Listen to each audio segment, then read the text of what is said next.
आशीष, good afternoon. स्वागत है आपका 89 स्वदेश पर। अपना समय देने के लिए आपका शुक्रिया।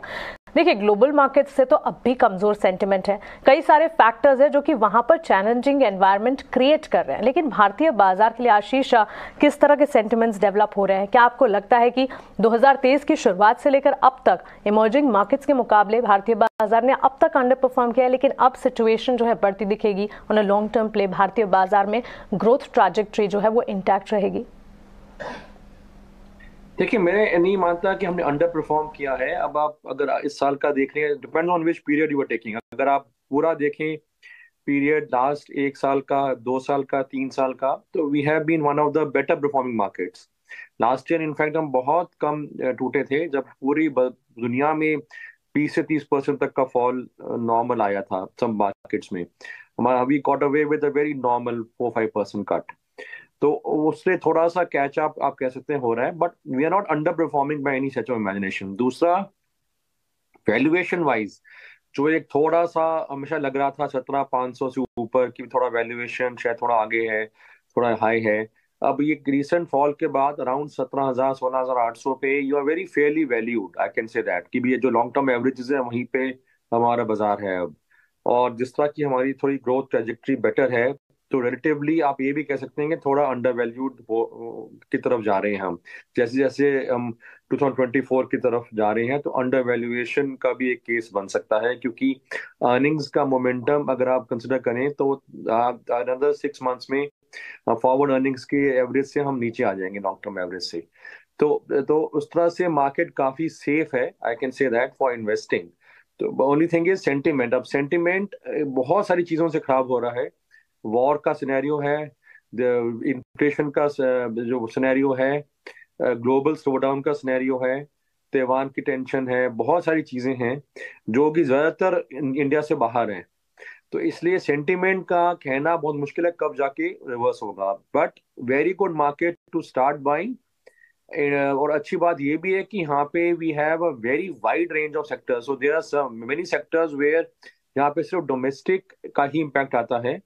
So if you try and focus on them, I think there is money to be made even in a sideways market. The sectors जो मेरे मुताबिक अच्छे लग रहे हैं are the public sector space में जनरली काफी across the board stocks हैं। इसके अलावा engineering, capital goods, you know, आपका जो भी इवन ऑटो इंजीनियरिंग, जो भी डोमेस्टिक मार्केट से ज्यादा लिंक्ड हैं, अगर आप उस पर फोकस रखेंगे।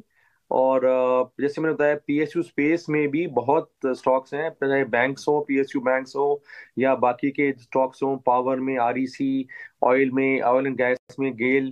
तो ऐसे बहुत स्टॉक्स हैं जहाँ पे कि इंडिविजुअल बाइंग अपॉर्चुनिटी बहुत अच्छी है। तो अगर आप, मेरा तो सलाह ये होगी कि इंडेक्स पे ज्यादा ना ध्यान दें, अगर इंडिविजुअल स्टॉक पिकिंग करें तो यहाँ पे काफी अच्छा मनी मेकिंग अपॉर्चुनिटीज मार्केट में आ रही हैं। गुड आफ्टरनून प्रियंका यार, बिल्कुल ये व्यू तो निकल कर आ रहा है कि जितने भी डोमेस्टिक कंजम्पशन से जुड़ी हुई कंपनियां हैं उनके लिए आप सिनेरियो पॉजिटिव देखें, और वो भी एक लॉन्ग टर्म नज़रिए से।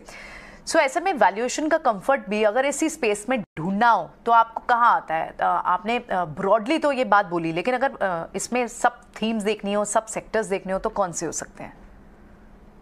देखिए, मेरे मुताबिक engineering, capital goods, I mean of course थोड़ा स्टॉक स्पेसिफिक होना चाहिए, बट इसमें बहुत सारी चीजें हैं। इंजीनियरिंग में बहुत सारी ऑटो से लिंक्ड स्टॉक्स भी आ जाते हैं। बहुत सारे ऐसे स्टॉक्स हैं जहाँ पे काफी सालों से अंडर परफॉर्मेंस है, तो अंडर ओनरशिप है। तो ये बहुत सारे इसमें आइडियाज हैं इन सेक्टर्स में। इसके अलावा बैंकिंग, अगर आप जो प्राइवेट सेक्टर के जो दिग्गज काउंटर्स हैं उनको छोड़ दो, तो बाकी अक्रॉस द बोर्ड, चाहे छोटे प्राइवेट बैंक्स हों, पब्लिक सेक्टर बैंक्स हों, उनमें बहुत अच्छी वैल्यू पे कोट हो रहे हैं, स्पेशली आफ्टर द करेक्शन। और जिस तरह से बैलेंस शीट्स क्लीन है, आगे ग्रेडेड ग्रोथ है हमारे पास, तो ये बैंक्स में बहुत अच्छा अपॉर्चुनिटी है एक्यूमुलेट करने का। तो मुताबिक ये स्पेसेस हैं। और जैसे मैंने बताया, ऑयल एंड गैस, पावर, आपका engineering, capital goods, public sector banks and even small private sector banks, इन सब स्पेसेस में मेरे मुताबिक बहुत अच्छा बाइंग अपॉर्चुनिटी बनता है।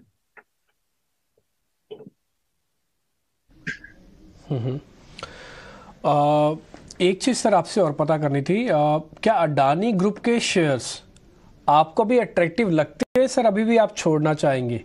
आप मेरे से ये बात कह रहे हैं कि नहीं, अभी तो देखिए बाजार के अंदर कितने सारे और शेयर हैं, क्यों हम अडानी के पीछे भागे?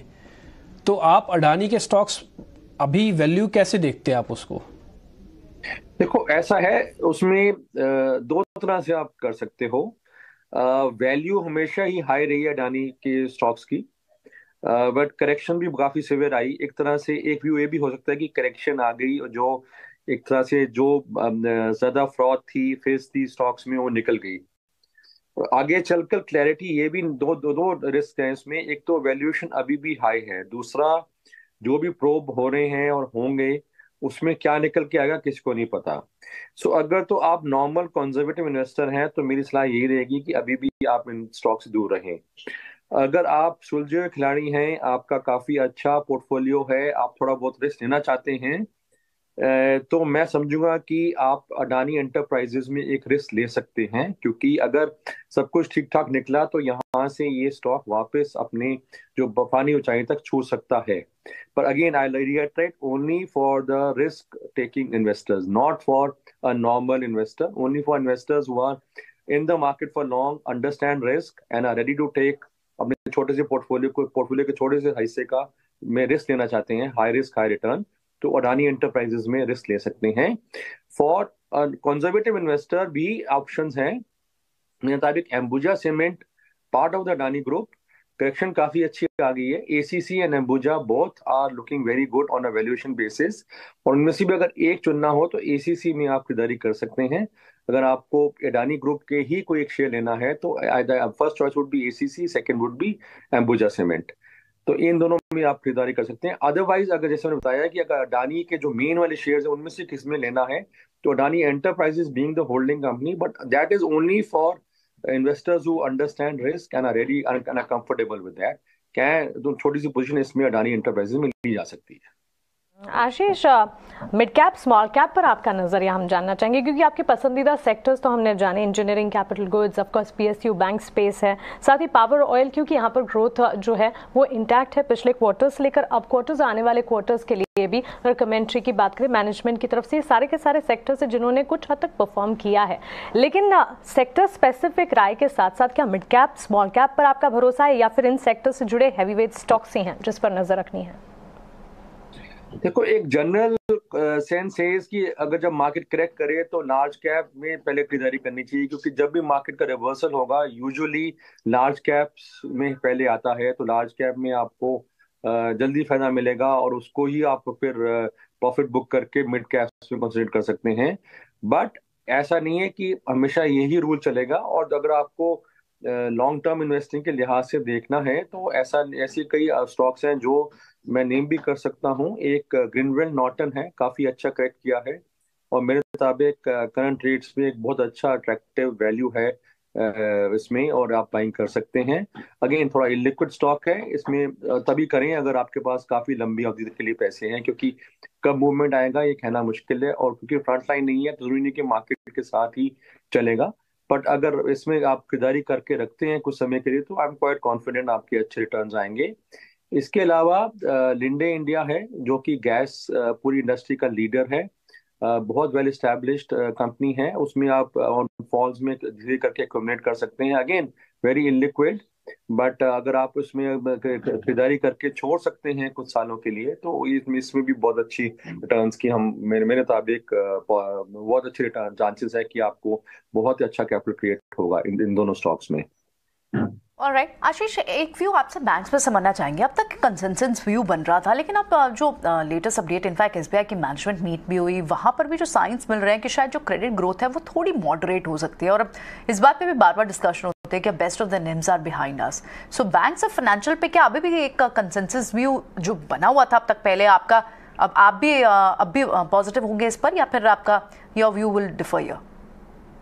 नहीं, देखो बैंक्स में थोड़ा you have to be little pick and choosy. मतलब मैं नहीं कह रहा कि सारे बैंक सारे ही चलेंगे, बट पब्लिक सेक्टर बैंक्स में बहुत सालों से एक ओवरहैंग था एनपीएस का, वो उनकी बैलेंस शीट्स क्लीन हुई हैं, उनके पास लेंडिंग पावर आ गई है। दूसरा, काफी अंडर ओन्ड है despite the run up last year से जो हमने देखा है। They are under owned, they are under valued. Business में एग्री कि इनके इतने अच्छे परफॉर्मेंस पैरामीटर्स नहीं है जितने प्राइवेट सेक्टर बैंक्स के हैं। बट इनकी करंट वैल्यू पे, करंट लेवल्स पे इनमें वैल्यू दिखती है, क्योंकि आगे चल के ग्रोथ आना है, और क्योंकि एनपीए कंसर्न्स एटलीस्ट अभी के लिए तो टले हुए हैं। तो हमें तो अच्छे लग रहे हैं, चाहे वो एसबीआई मेन हो या फिर कैन बैंक हो, बैंक ऑफ बड़ौदा हो। एंड अगर किसी को ज्यादा रिस्क लेके हाई रिटर्न देना है तो even PNB looks quite good after the correction.